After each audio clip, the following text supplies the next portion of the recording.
Good morning to all of you. आज आपसे बात होगी हमारी यूनिट सेल। जो हमने देखा था उसमें कॉर्नर पे हमने कहा था 1/8 पार्ट होता है, तो उसी को हम क्या करेंगे, प्रूफ करेंगे।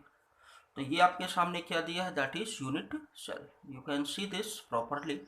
ठीक है, हमने आपसे कहा था कि ये जो आपका कॉर्नर है, कॉर्नर पे कितना होता है, 1/8 पार्ट होता है। तो 1/8 पार्ट कैसे होता है, इसको अभी हम प्रूफ करते हैं आपके सामने। ठीक है, चलिए देखिए, हम ये मान लेते हैं पूरा यूनिट नहीं हमारे पास, ये हमारे पास यूनिट जो है वो कितना है, ये पार्ट है हमारे पास। ठीक है, दैट इज ये पार्ट।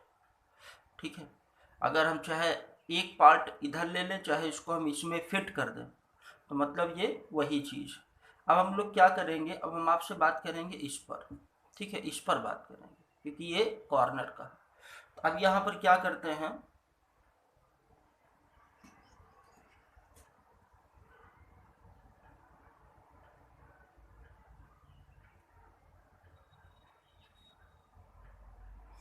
ये देखिए हमने हमने क्या किया, आधा एटम काट दिया और ऊपर वाला पार्ट यूनिट सेल के ऊपर जो जा रहा था उसको हमने बाहर कर दिया। तब आप क्या देखते हैं यहाँ पर देखते हैं क्या कि एक जो 360 एंगल जो बन रहा है वो कितने एटम के द्वारा, हाफ एटम के द्वारा। कितने एटम के द्वारा बेटा, हाफ एटम के द्वारा। तो लिखेंगे, यहाँ पे लिखते जाएं जो जो बातें आपको पता चले। तो क्या बताएंगे कि 360 एंगल में कितना एटम होता, 1/2 एटम होता। कितना होता, 1/2 एटम होता। चलिए, अब एक यूनिट सेल ये क्या है, एक यूनिट सेल का पार्ट, मतलब हमको कितने की रिक्वायरमेंट होती है, केवल 90 एंगल की रिक्वायरमेंट होती है। बाकी क्या होता है, ये दूसरे यूनिट सेल के लिए होता। तो एक में कितना हो जाएगा, 1/2 और 360। लेकिन पर यूनिट सेल के लिए कितना चाहिए, पर यूनिट सेल में कितना चाहिए। ठीक है, एट कॉर्नर। तो यहाँ पर कितना होगा, 1/2, 1/360 हो जाएगा, 1 कितना, सॉरी ये कितना हो जाएगा, 90।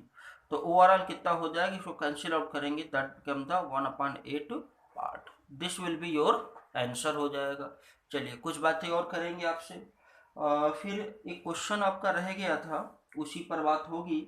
और उसमें हमने बताया था कि आपके पास क्या दिया हुआ, एक यूनिट सेल दिया हुआ है ना। और ये जो यूनिट सेल दिया हुआ है इसमें है क्या कि ए जो दिया है ये कॉर्नर, कॉर्नर कहाँ पर, कॉर्नर पे क्या है, ए है, और फेस पे क्या है, बी है। लेकिन जो बी होता है वो सभी एटम्स के द्वारा नहीं ऑक्युपाई होता। उसमें क्या होता है, वहाँ पर होता क्या है कि टोटल कितने फेस होते हैं, 6, लेकिन कितने ऑक्युपाई हैं, 5। तो ऐसी कंडीशन में 5 1/2 दैट बिकम 5/2। ए कितना बेटा, 1 है, तो आप लिखें ए बी कितना, 5/2। इसका कितना है, 1। तो डिनोमिनेटर आप बराबर कर सकते हैं। ठीक है, तो क्या हो जाएगा, ऊपर नीचे 2 से मल्टीप्लाई करें तो A2B5, और जो डिनोमिनेटर होगा वो क्या होगा, कैंसिल आउट हो जाएगा, क्योंकि रेशियो के फॉर्म में हम लेते हैं। चलिए एक अगला क्वेश्चन जो दिया है उस पर हम लोग बात करते हैं। अगला क्वेश्चन उन्होंने कहा है, एक आपके पास यूनिट सेल है, एक आपके पास क्या है, यूनिट सेल है, और जिसमें कि एक बात ये कह दिया इन्होंने, क्या कह दिया, कहा कि ए जो है वो कॉर्नर पे है। ए कहाँ पर है, कॉर्नर पर है। बी कहाँ पर है, फेस पर है। बी कहाँ पर है, फेस पर है। और सी जो है वो कहाँ पर है, सी जो दिया है वो सेंटर पे है। ये मतलब बॉडी के सेंटर में क्या, सी। और एच पर क्या दिया है, डी दिया। तो इसको आप लिखें जरा, क्या लिखेंगे। पहली कंडीशन है, ए कहाँ पर दिया है, कॉर्नर पर दिया है। और बी कहाँ पर दिया है, फेस पर दिया है। सी कहाँ पर दिया है, that is on the body और सेंटर पर दिया, बॉडी या तो सेंटर पे दिया। चलिए और बताएं, डी कहाँ पर दिया है, that is on the edge पर दिया। अब अगर आपसे कहा जाए फार्मूला बनाने के लिए, तब क्या करेंगे हम लोग, देखिए यहाँ पर ए जो दिया है 8, 1/8, क्योंकि कॉर्नर वाला कितना होगा, 1। बी पर आए तो 6, 1/2 बराबर 3। फिर सी के लिए कितना होगा, 1 होगा। और डी के लिए कितना होगा, टोटल एच कितने हैं, 12। और फिर इधर कितना हो जाएगा, दैट बिकम द, सॉरी कितना हो जाएगा, 1/4, और कितना हो 12, और फिर इधर कितना हो जाएगा, दैट इज 3। तो ये आपका फार्मूला क्या बनेगा, जाके इसको हम लोग देखेंगे। ए कितना है, 1, बी कितना 3, सी कितना है 1, डी कितना 3। तो दिस इज द फार्मूला। ठीक है, अब इसमें कुछ कंडीशंस इन्होंने अप्लाई कर दिया है और कहा कि उन कंडीशंस पर आप बताएं क्या क्या चीज़ें हो सकती हैं। तो पहली चीज़ उन्होंने कहा है, अगर मान लीजिए ये जो हमारे पास फार्मूला आता है इसमें ए कॉर्नर से हम हटा देते हैं। ठीक है, ए को हम कॉर्नर से हटा देते हैं। तो अगर ए के बारे में बात करें तो ए के बारे में अगर आप बात करेंगे तो टोटल कितने होंगे 7, 1 अपान कितने हो जाएंगे 8, दैट बिकम 7/8 हो जाएगा। ठीक है, कितना हो जाएगा 7/8 हो जाएगा। तो ऐसी कंडीशन में हम लोग क्या देखते हैं, ऐसी कंडीशन में क्या होगा कि यहाँ पर बी तो आपका उसी तरह से, तो फार्मूला लिखें ए बी 3 C D 3, लेकिन इसकी जगह कितना लिखेंगे 7/8 लिखेंगे। कितना लिखेंगे 7/8 लिखेंगे। अब क्या करना, इसका डिनोमिनेटर आपको बराबर करना पड़ेगा।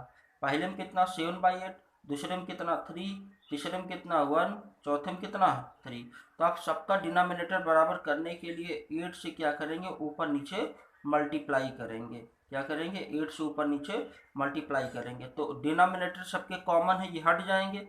7 और 24 और कितना होगा 8 और कितना होगा 24। ठीक है, चलिए अब नया फार्मूला क्या बना है, ए और ये हो जाएगा 7, बी 24 और सी 8 और डी कितना हो जाएगा 24। That is the new formula. ये क्या हो जाएगा, नया फार्मूला हो जाएगा। चलिए कुछ बातें और लेते हैं। फिर दूसरी केस में कहा if 1 B at face is absent. ठीक है, अगर फेस से एक बी क्या हो जाए एब्सेंट हो जाए, तो ऐसी कंडीशन में क्या होगा इसको समझेंगे। इसको बनाने की जरूरत नहीं ऑलरेडी, क्योंकि बी बराबर कितना हो जाएगा 5 1/2। ये हो जाएगा 5/2, क्योंकि टोटल फेसेस में से एक जो होता वो ऑक्युपाई नहीं होता एटम के द्वारा। तो ऐसी कंडीशन में फार्मूला लिखे हैं ए बी, ये हो जाए कितना 3 C D 3, लेकिन आपको बी की जगह कितना लिखना 5/2 लिखेंगे। क्या लिखेंगे 5/2। अब आप क्या करें, इसको जरा बनाएं। कितना पहले में 1 दिया है, दूसरे में 5/2 दिया है, तीसरे में 1 दिया, चौथे में कितना दिया 3 दिया। तो सबके डिनोमिनेटर में 2 लाने के लिए ऊपर नीचे 2 से क्या करेंगे मल्टीप्लाई करिए। ठीक है, जब मल्टीप्लाई करेंगे तो हो जाए कितना, इधर हो जाएगा और 2 कैंसिल आउट हो जाएगा, 2:5। ठीक है, 2 और रेशियो कितना हो जाएगा 6। तो ये फार्मूला बनेगा A2B5C2 और इधर हो जाए कितना D6। That is the formula. ठीक है, ये नया फार्मूला बनके आ गया।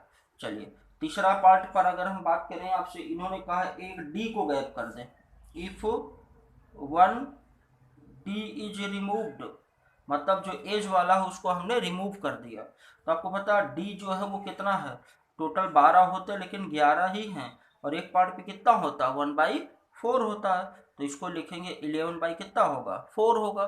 चलिए अब लिखेंगे ए, ठीक है, B3 C और D जहाँ 3 था वहाँ क्या लिखेंगे 11/4 लिखेंगे। फिर वही काम करेंगे, देखिए इसमें 1 लगा इसमें 1 लगा, तो क्या होगा 1 और फिर हो जाएगा 3 और फिर 1 और कितना होगा 11/4। ठीक है, अब क्या करेंगे इसका बराबर करने के लिए सब में 4 से मल्टीप्लाई करेंगे ऊपर नीचे। ठीक है, ऊपर नीचे 4 से मल्टीप्लाई करेंगे, 4 से 12 हो जाएगा, फिर इधर ही हो जाएगा 4। तो इसको लिखेंगे हम लोग, ये हो जाएगा A4 B12 C4 और D11। That will be the formula of compound. ठीक है, चलिए एक कंडीशन इन्होंने और कहा है कि अगर ABCD सबको एक एक करके हम केवल एक ही एक पॉइंट रिमूव करें तब क्या कंडीशन होती है। चलिए देखते हैं। थर्ड कंडीशन पर इन्होंने एक बात कही है कि ABCD को हम रिमूव कर दें। तो आपको पता है ए कितना है टोटल, ए आपका है 8 कॉर्नर, लेकिन लेना है 7। तो 7 और फिर इधर कितना हो जाएगा 1/8, दैट बिकम 7/8। फिर इसके बाद आ जाइए बी पर कितना 5 1/2 कितना हो जाएगा 5/2। सी तो है ही नहीं क्योंकि एक ही था, उसको भी आप हटा दे रहे हैं। और डी बराबर कितना है, डी बराबर हो जाएगा आपका कितना, टोटल 11 है, ठीक है। ये हो जाएगा 1 बाई कितना 4, 11 बाई कितना करेंगे 4 करेंगे। अब इसके बाद लिखें आप जरा, ए कितना 7/8, बी 5/2 और सी तो चला ही गया पूरा, और डी कितना हो जाएगा 11/4। सबके डिनोमिनेटर बराबर करें, ठीक है। तो क्या हो जाएगा 7/8, इधर कितना 5/2, इधर 11/4। इसको ऊपर नीचे 4 से मल्टीप्लाई करें, इसको ऊपर नीचे कितने से मल्टीप्लाई करें, इसको मल्टीप्लाई करें 2 से, तो कितना हो जाएगा 7/8, ये हो जाएगा 20/8, ये हो जाएगा 22/8। तो 8 8 कैंसिल आउट, तो फार्मूला बनेगा ए 7, बी 20 और D 22। That will be the real formula. ये क्या हो जाएगा, रियल फार्मूला आपका बनेगा जब एक एक आइटम हम क्या करें, रिमूव कर दें, ठीक है। तो फिर से देखिए क्या किया हमने, नॉर्मली हमसे जो कहा गया वही हम करते जा रहे हैं, ठीक है। बस कैलकुलेशन थोड़ा सा ध्यान रखना है कि कैसे हम न्यूमरेटर डिनोमिनेटर को इक्वलाइज करें। फार्मूला हमारा क्या बना था, ए कॉर्नर पे, फेस पे, बॉडी पे, एज पे ABCD प्रेजेंट थे, तो A B3 C D3। और यहाँ पर हर बार आपसे कहा गया एक एक कंपोनेंट आप क्या करते हैं, निकाल देते हैं, तब क्या फार्मूला होगा। चलिए अगला क्वेश्चन हम लोग लेते हैं। देखिए नेक्स्ट क्वेश्चन जो दिया हुआ है, क्वेश्चन नंबर ये हो जाएगा आपका थर्ड। क्वेश्चन नंबर थर्ड क्या दिया, इसको पढ़िए। क्या दिया, sodium crystallizes in a BCC cell, calculate the approximate number of unit cell in 9.2 gram of sodium, atomic mass दिया है। कहा गया सोडियम BCC क्रिस्टल में क्रिस्टलाइज होता है। आपको पता है FCC में कितने होते हैं, 4 एटम, BCC में 2 एटम, सिंपल क्यूबिक में 1 एटम, और आपका इंडिसेंटर्ड में 2 एटम होते हैं। तो चलिए अब आगे उस पर बात होती है। आपसे कहा है कि BCC सेल में सोडियम को अरेंज किया जाता है, तो आपको पता है एक BCC बराबर 2 एटम, 1 BCC इक्वल टू कितना होता है 2 एटम। तो हम लिख सकते हैं 2 एटम इक्वल टू हो जाएगा 1/2 कितना BCC, ये हो जाएगा। अब कहा हमारे पास एटम कितने 9.2 ग्राम, आपको पता है सोडियम कितना होता है 23 ग्राम, और 23 में होता है 6.0, 2 इंटू 10⁻23 एटम होता है। तो आप लिख सकते हैं 23 ग्राम बराबर आपका 6.0, 2 into 10⁻23 divided by 23 divided by 23, और आपको चाहिए कितना 9.2 ग्राम के लिए, तो 9.2 हो जाएगा 6.0, 2 इंटू 10⁻23, और ये हो जाएगा 23। 9.2 आप इधर लेकर आएंगे, जब इसे कैंसिल आउट करेंगे कितना होगा 4 टाइम जाएगा, और इधर हो जाए कितना 8, फिर 8, और फिर इधर हो जाएगा 24, ठीक है। और फिर इधर हो जाए कितना 23, और ये 0.1 अभी करें, फिर इसको लिख सकते हैं कितना 2.4 इंटू 2.41 लिख दीजिए आप, इंटू 23। इतने आपके पास क्या है, दीज आर एटम, ठीक है, इतने क्या है एटम। तो और एक एटम में कितना होता है, सॉरी ये हो जाएगा 1 एटम, ठीक है बेटा, इसको ध्यान रखिएगा 1 एटम में। तो 1 एटम में कितना हो जाएगा 1/2 BCC सेल। तो अब यहाँ पर क्या करते हैं, हमारे पास एटम कितने हैं 2.4, ठीक है। चाहे आप इसको भी यहाँ से हटा दें ताकि सिंपल कैलकुलेशन हो जाए। तो क्या करेंगे 1 एटम इक्वल टू कितना हो जाएगा 1/2 BCC, और कितने एटम है 2.4 इंटू 10⁻23, तो हो जाएगा 2.4 इंटू 10⁻23 डिवाइडेड बाई कितना 2, दैट बिकम 1.2 इंटू 10⁻23। ये क्या हो जाएगा, that will be the unit cell. कौन से BCC जो है बॉडी सेंट्रल सेल की संख्या हो जाएगी 9.2 ग्राम में, ठीक है। चलिए एक क्वेश्चन और करते हैं। अगला क्वेश्चन दिया है इन्होंने, perovskite a mineral of titanium is found to contains calcium atom at corner, oxygen at the face and titanium atom at the centre of cube. What is the oxidation number of titanium. Titanium का आप oxidation number find out करें। चलिए चलते हैं। तो question में कहा है इन्होंने, क्या कहा है, एक पेरोस्काइट जो है मिनरल होता है टाइटेनियम का, इसमें कंडीशन क्या होती है ये बताया है इन्होंने। क्या बताया है कि कैल्शियम एट कॉर्नर, कैल्शियम कहाँ पर होता है, कॉर्नर पे होता है। Oxygen at the face, oxygen कहाँ पर होता है, फेस पर होता है। और फिर इसके बाद टाइटेनियम कहाँ पर होता है, सेंटर में होता है। कहाँ पर होता है बेटा, दैट इज एट सेंटर। क्या है, टाइटेनियम। तो आपको पता है एट कॉर्नर, अगर कॉर्नर की बात चलेगी तो कॉर्नर पे क्या है, कैल्शियम 1/8 इंटू 8 दैट बिकम 1। फिर इसके बाद क्या कहा, एट फेस पर आ जाए। अब फेस पर कितना होगा, 1/2 इंटू 6, ये हो जाएगा 3। और ये क्या है, ऑक्सीजन। ठीक है, अगला इन्होंने क्या कहा है, टाइटेनियम कहा। ठीक है, क्या कहा, टाइटेनियम। और टाइटेनियम कितना होता है, दैट इज ओनली 1 होता है। तो आप फार्मूला बनाएंगे, तो फार्मूला बनेगा क्या, दैट बिकम CaTiO3। ठीक है, CaTiO3। क्यों, क्योंकि कैल्शियम कितना है, 1 है, और कॉर्नर पे और फेस पे ऑक्सीजन कितना, 3 है, टाइटेनियम कितना, 1। तो ये फार्मूला। अब कहा आप टाइटेनियम का ऑक्सीडेशन नंबर फाइंड आउट करें। तो जैसा कि आपने क्लास 11th में अच्छे से कैलकुलेट किया है, फिर से थोड़ा सा रिकैप करेंगे हम लोग कि कैसे करते हैं। कैल्शियम जो दिया है वो क्या होता है, एल्कलाइन अर्थ मेटल होता है। और एल्कलाइन अर्थ मेटल जितने होते हैं उन सब का +2 ऑक्सीडेशन स्टेट होता है। कौन कौन से होते हैं, इसमें हो जाएगा आपका बेरिलियम, कैल्शियम, मैग्नीशियम, स्ट्रांसियम, ये जितने भी होते हैं इनका +2 ऑक्सीडेशन स्टेट होता है। अब +1 वाले कौन से होते हैं बेटा, ये हो जाएगा lithium, sodium, potassium, rubidium, caesium, ये सब +1 वाले ऑक्सीडेशन स्टेट के हैं। चलिए अब आते हैं किस पे, कैल्शियम। कैल्शियम कितना होगा, +2 होगा। ठीक है, टाइटेनियम का बताना आपको। ऑक्सीजन की कितना होगा, यहाँ पर 2, और ये इंटू -2 हो जाएगा, 3 इंटू -2 हो जाएगा, इक्वल टू कितना होगा, 0। तो ऑक्सीजन की 3 कैटेगरी होती हैं, कौन कौन सी, एक ऑक्साइड, एक सुपर ऑक्साइड और एक पर ऑक्साइड। ठीक है, तो इनमें भी थोड़ा सा आप देख लीजिए। ऑक्साइड में कंडीशन क्या होती है, ऑक्साइड में -2 होता है। और फिर इसके बाद सुपर ऑक्साइड, सुपर ऑक्साइड में कंडीशन कितनी होती है, ऑक्सीडेशन स्टेट कितना होगा, दैट विल बी 1/2। ठीक है, और फिर इसके बाद